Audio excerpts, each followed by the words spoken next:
Hello dear students, कैसे हैं आप सब लोग। आई होप आप अच्छे होंगे। मैं हूं मोहित शर्मा और आप देख रहे हैं मेरा YouTube channel the nucleus of chemistry. तो आज क्लास 10th केमिस्ट्री का जो चैप्टर 2 है हमारे पास, एसिड्स बेसिस एंड सॉल्ट, उसको आज हम लोग स्टार्ट करने जा रहे हैं। आज उसका ये लेक्चर नंबर 1 है जो कि इंट्रोडक्शन पार्ट है हमारा। आज हम लोग जानने वाले हैं कि एसिड्स क्या होते हैं, बेसिस क्या होते हैं, सॉल्ट्स क्या होते हैं और किस तरीके से हम लोग एसिड और बेस की प्रेजेंस को आइडेंटिफाई कर सकते हैं। ये आज इस वीडियो लेक्चर के थ्रू, जो कि आज हमारा एक इंट्रोडक्शन वीडियो लेक्चर है, जानने और समझने की कोशिश करेंगे। चलिए बिना किसी देरी के स्टार्ट करते हैं अपना लेक्चर और जानने और समझने की कोशिश करते हैं कि एसिड्स और बेसिस क्या होते हैं। देखिए, एसिड्स और बेसिस के बारे में हम लोग अपनी छोटी छोटी क्लासेस से पढ़ते हुए आ रहे हैं। आपको 6th 7th 8th की जो आपकी एनसीईआरटी की बुक्स हैं उनमें ही आपको इनका एक इंट्रोडक्शन पार्ट दे दिया जाता है। आपको ये बताया जाता है कि एसिड्स वो सब्सटेंसेस होते हैं जो टेस्ट में साउर होते हैं, यानी ऐसे जो भी सब्सटेंसेस हैं जिनको अगर हम टेस्ट करते हैं तो टेस्ट करने पर उनमें खट्टापन महसूस होता है, साउरनेस महसूस होती है, वो क्या कहलाते हैं हमारे पास, एसिड्स कहलाते हैं। जबकि बेसिस क्या है हमारे पास, बेसिस वो सब्सटेंसेस होते हैं जो टेस्ट करने में बिटर महसूस होते हैं, यानी कि जिनको हम लोग बोलते हैं कसैले महसूस होते हैं, वो सब्सटेंसेस क्या कहलाते हैं हमारे पास, बेस कहलाते हैं। यानी टेस्ट के बेस पे आपको एसिड और बेस का क्लासिफिकेशन छोटी क्लासेस में समझाया गया है।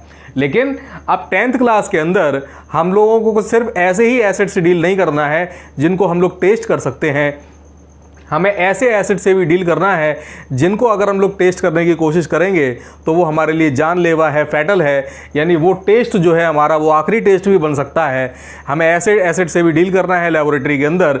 यानी इसके लिए कहा जाता है, अब आप बड़ी क्लासेस में आ गए हैं तो बड़ी क्लासेस में अक्सर ये बोला जाता है कि केमिस्ट्री में हम लोग टेस्ट करते हैं, टेस्ट नहीं करते। तो उसी बेसिस पर अब हम लोग जानने और समझने की कोशिश करेंगे फिर कि एसिड्स क्या होते हैं। तो अगेन एंशिएंट जो हमारे पास में डेफिनेशन थी, जो पुरानी डेफिनेशन है, वो क्या है, वो सारे के सारे सब्सटेंसेस जो टेस्ट में खट्टे होते हैं, जिनको खाने पर हमको खट्टा खट्टा महसूस होता है, वो सारे सब्सटेंसेस क्या कहलाते हैं, आपके एसिड्स कहलाते हैं। जैसे आपको एग्जांपल भी बताए गए थे कि जितने भी सिट्रस फ्रूट हैं, फॉर एग्जांपल लेमन है, आंवला है ना, या फिर हमारे पास में ऑरेंजेस हैं, ये सारे किस कैटेगरी में आते हैं, इनके अंदर एसिड प्रेजेंस होता है। क्यों? क्योंकि इनका जो टेस्ट होता है वो सॉर होता है, वो खाने में हमको कैसे लगते हैं, खट्टे महसूस होते हैं। लेकिन अब आप पढ़ेंगे नई डेफिनेशन। एसिड्स का मतलब होता है वो सारे के सारे सब्सटेंसेस जिनको अगर मैं वाटर के अंदर डिसॉल्व करता हूं तो वाटर में डिसॉल्व करने पर वो H+ आयन या फिर हाइड्रोनियम आयन, जिसको हम लोग H3O+ आयन भी बोलते हैं, वो रिलीज करते हैं अगर उनको पानी में डिसॉल्व किया जाता है।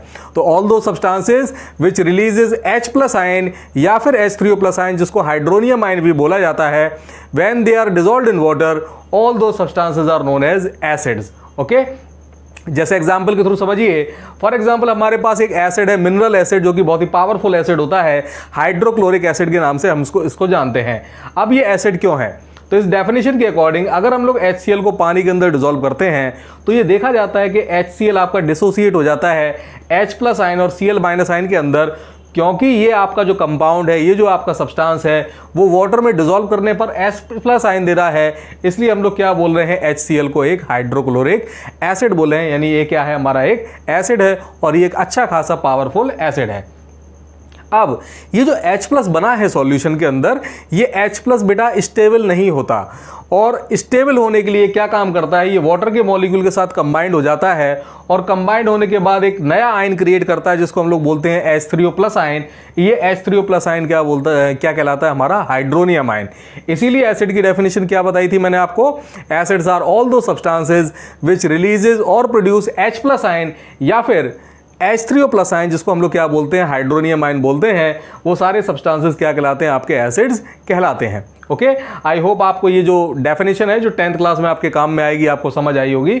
चलिए बात करते हैं हम लोग बेसिस की फिर। तो फिर बेसिस क्या है, तो बेसिस अगेन पुरानी डेफिनेशन क्या थी, बेसिस में आपको बताया गया था कि बेसिस वो सब्सटेंसेस होते हैं जो टेस्ट करने पर बिटरनेस प्रोड्यूस करते हैं, यानी बिटर टेस्ट होता है जिनका, टच अगर करेंगे उनको तो सोपी टच होता है उनका, वो सारे सब्सटेंसेस क्या कहलाते हैं, हमारे बेसिस कहलाते हैं। लेकिन अगेन हमें अब जो जिन बेसिस से डील करना है वो माइल्ड बेसिस नहीं है, वो सॉफ्ट बेसिस नहीं है। अब आपको बहुत सारे ऐसे बेसिस से भी डील करना है जो कि पावरफुल बेस होंगे, उनको टेस्ट करना अगेन हार्मफुल है। तो अब बेसिस की नई डेफिनेशन क्या है जो आपको 10th क्लास के लिए इंपॉर्टेंट है? Basis are all those substances which produces OH minus ions. OH minus ion को क्या बोलते हैं? ध्यान कीजिए, मैंने आपको पहले भी बताया हुआ है। OH माइनस आयन को हम लोग बोलते हैं हाइड्रोक्सी आयन या फिर हाइड्रोक्साइड आयन। तो ये जो हमारे पास आयन है OH माइनस आयन, जिसको हम लोग क्या बोलते हैं? हाइड्रोक्साइड आयन बोलते हैं। अगर कोई सब्सटेंस हाइड्रोक्साइड आयन यानी OH माइनस आयंस को प्रोड्यूस कर रहा है या रिलीज कर रहा है, अगर हम उसको पानी के अंदर डिसॉल्व करते हैं तो वो सब्सटेंस क्या कहलाएगा? हमारा बेसिस कहलाएगा। तो again, basis are all those substances which produces OH minus और hydroxide ion when they are dissolved in water. अगर पानी के अंदर डिसॉल्व करेंगे तो क्या प्रोड्यूस करते हैं? ये हमारे OH माइनस आयन प्रोड्यूस करते हैं, जिनको हम लोग हाइड्रोक्साइड आयन भी बोलते हैं। ओके, एग्जाम्पल के थ्रू समझिए। फॉर एग्जाम्पल हमारे पास में NaOH, इसको बोला जाता है सोडियम हाइड्रोक्साइड। पानी के अंदर अगर डिसॉल्व करेंगे क्या मिलता है हमारा? ये NaOH डिसोसिएट होता है, आपको मिलता है Na+ और एक मिलता है आपको OH-। तो अगेन, जब आपने NaOH को डिसॉल्व किया, डिसॉल्व करने पर ये क्या रिलीज कर रहा है? OH minus ion. That's why आपका जो NaOH है, जिसको हम लोग सोडियम हाइड्रोक्साइड भी बोलते हैं, ये एक बेस है और ये एक बहुत अच्छा बेस है। पोटेशियम हाइड्रोक्साइड, अगेन पानी के अंदर डिसॉल्व करेंगे, क्या रिलीज करेगा? K+ आयन, जिसको पोटेशियम पॉजिटिव आयन बोलते हैं। या फिर हमारे पास एक और आयन ये रिलीज करेगा इसके साथ, OH माइनस आयन, जिसको हाइड्रोक्साइड आयन बोल रहे हैं। अगेन KOH जो हमारे पास पोटेशियम हाइड्रोक्साइड है, क्योंकि वाटर में डिसॉल्व करने पर पोटेशियम प्लस आयन और हाइड्रोक्साइड माइनस आयन रिलीज कर रहा है, तो इस हाइड्रोक्साइड माइनस आयन की रिलीज करने की वजह से ही ये जो पोटेशियम हाइड्रोक्साइड है ये एक बेस की कैटेगरी में आएगा। Calcium hydroxide, again calcium hydroxide को पानी के अंदर डिसॉल्व करेंगे, क्या देगा ये हमको? Ca2+ आयन, कैल्शियम आयन, और हमारे पास 2 रिलीज होंगे हाइड्रोक्साइड आयन। तो अगेन जो भी सब्सटेंस आपको देखने को मिल रहा होगा कि ये जो 3 एग्जाम्पल लिए, इनमें कॉमन चीज़ क्या है? अगर आपसे पूछता है कि इसमें कॉमन क्या है, तो आपको एक ही चीज़ नजर आ रही होगी कि कॉमन है इसके नेगेटिवली चार्ज्ड आयन, जो कि सारे के सारे क्या है हमारे पास? हाइड्रोक्साइड आयन यानी OH माइनस आयन। क्योंकि ये सारे कंपाउंड पानी में डिसॉल्व करने पर हाइड्रोक्साइड आयन रिलीज कर रहे हैं, इसलिए हम इन कंपाउंड्स को, इन सब्सटेंसेस को किस कैटेगरी में रखेंगे? बेसिस की कैटेगरी में रखेंगे। ओके, नेक्स्ट कैटेगरी आती है हमारे पास सॉल्ट्स। कि सॉल्ट्स क्या होते हैं? तो सॉल्ट्स हमारे पास बेटा वो सब्सटेंसेस होते हैं जो एसिड और बेस के बीच में जब रिएक्शन कराई जाती है, जिसको हम लोग बोलते हैं न्यूट्रलाइजेशन रिएक्शन। एसिड और बेस की क्वालिटी जो है वो आपस में बिल्कुल अपोजिट होती हैं। अगर हमारी बॉडी में एक्सेसिव एसिड जनरेट होता है तो क्या करते हैं हम लोग? उस एसिड को न्यूट्रलाइज करने के लिए हम कोई ऐसा सब्सटेंस, फॉर एग्जांपल हमारे घर पर बेकिंग सोडा होता है, बेकिंग सोडा हमने ले लिया, या फिर हम लोगों ने इनो इनटेक कर लिया, या फिर कोई एंटासिड खा लिया। ये सारी चीज़ें जो हम लोग खा रहे हैं जिससे हमारा एसिडिटी कंट्रोल होता है, ये हाई अमाउंट में जो एसिड जनरेट हो रहा है हमारी बॉडी के अंदर, जो कि फैटी या ऑयली या फिर हम लोग जो स्पाइसी फूड खाते हैं उनकी वजह से होता है, ये न्यूट्रलाइज करने के लिए हम लोगों ने जो चीज़ खाई है उसका कैरेक्टर डेफिनेटली क्या होना चाहिए? बेसिक होना चाहिए। क्योंकि एसिड को न्यूट्रलाइज करने का काम कौन करता है? बेस करता है।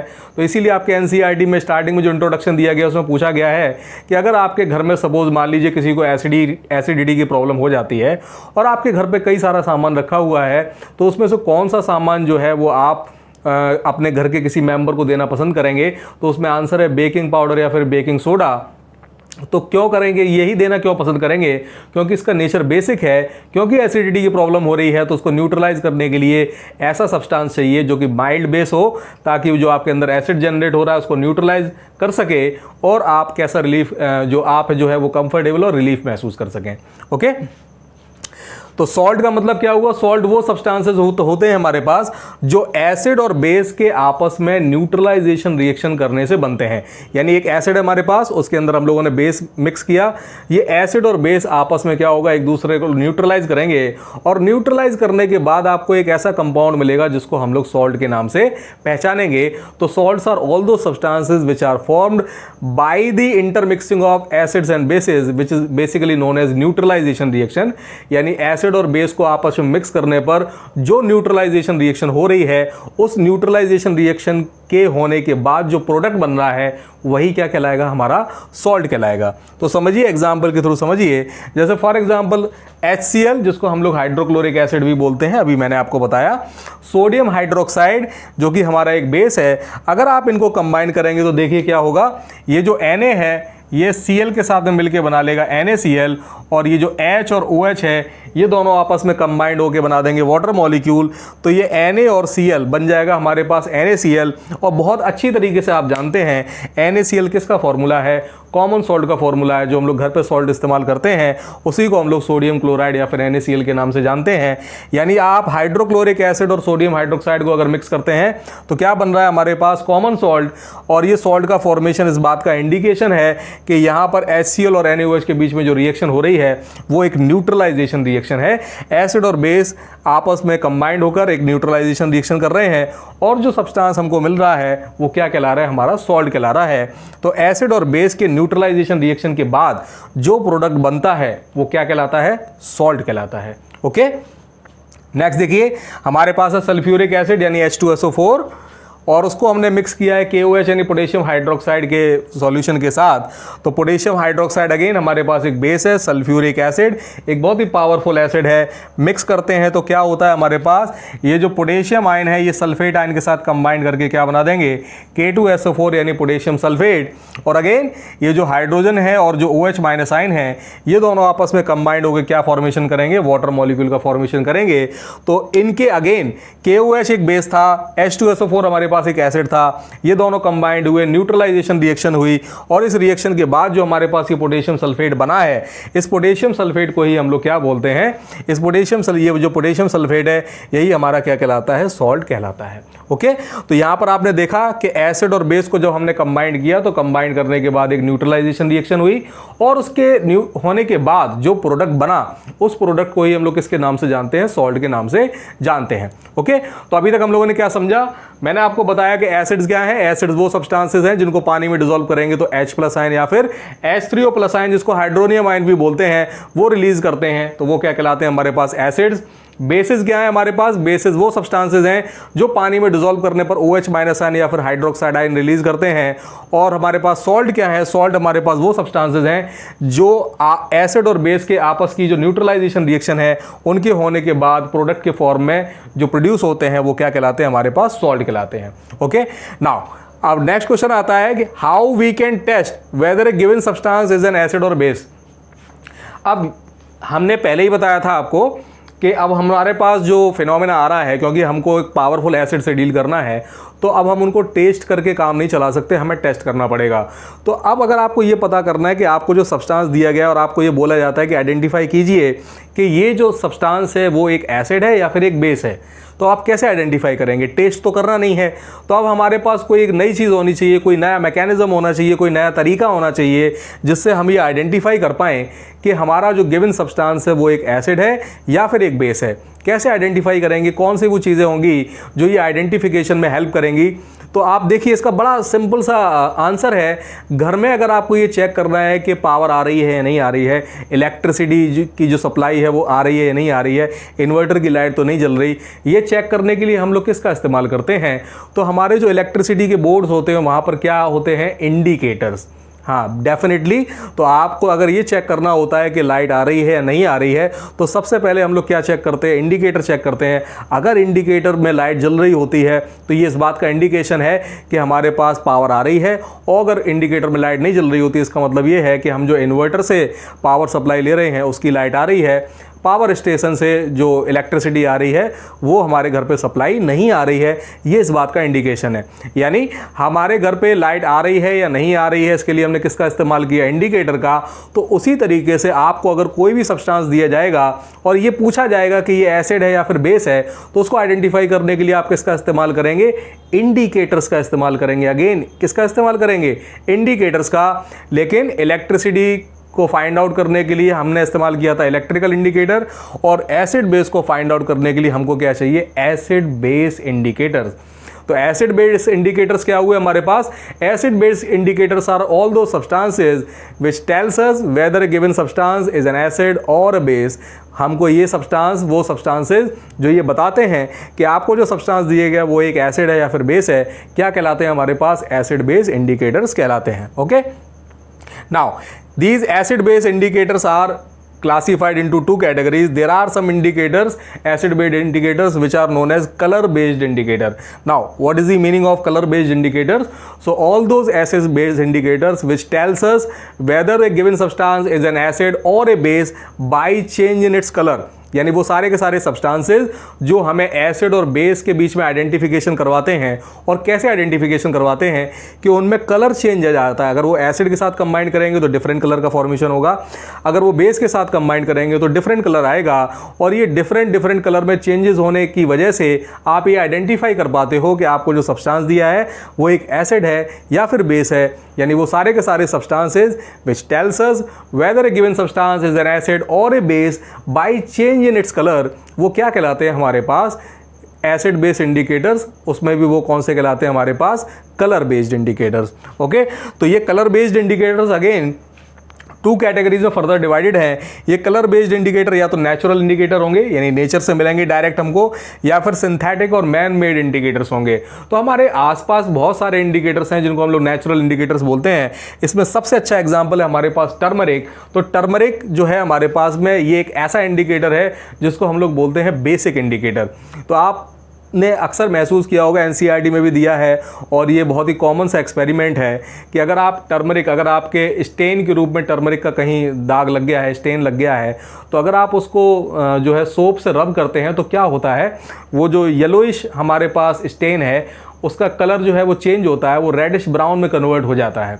या फिर आप घर में बहुत सिंपल सा एक्सपेरिमेंट कर सकते हैं। आप क्या काम करिए, पानी लीजिए, एक ग्लास के अंदर पानी लीजिए, ट्रांसपेरेंट ग्लास के अंदर, उसके अंदर थोड़ा सा टर्मरिक पाउडर मिक्स कर दीजिए, और फिर उसके अंदर थोड़ा सा डिटर्जेंट या फिर सोप सॉल्यूशन डाल के अगर आप मिक्स करेंगे, आप देखेंगे कि आपने इनिशियली जो टर्मरिक पाउडर मिक्स किया था जिसकी वजह से आपका जो पानी का कलर है वो येलो हो गया था, डिटर्जेंट मिक्स करते ही या सोप सॉल्यूशन मिक्स करते ही क्या होगा, उसका कलर चेंज हो जाएगा, वो रेडिश ब्राउनिश कलर में कन्वर्ट हो जाएगा, जो इस बात का इंडिकेशन है कि हमने जो सब्सटेंस डाला था उसके अंदर कौन सी प्रॉपर्टी थी, बेसिक प्रॉपर्टी।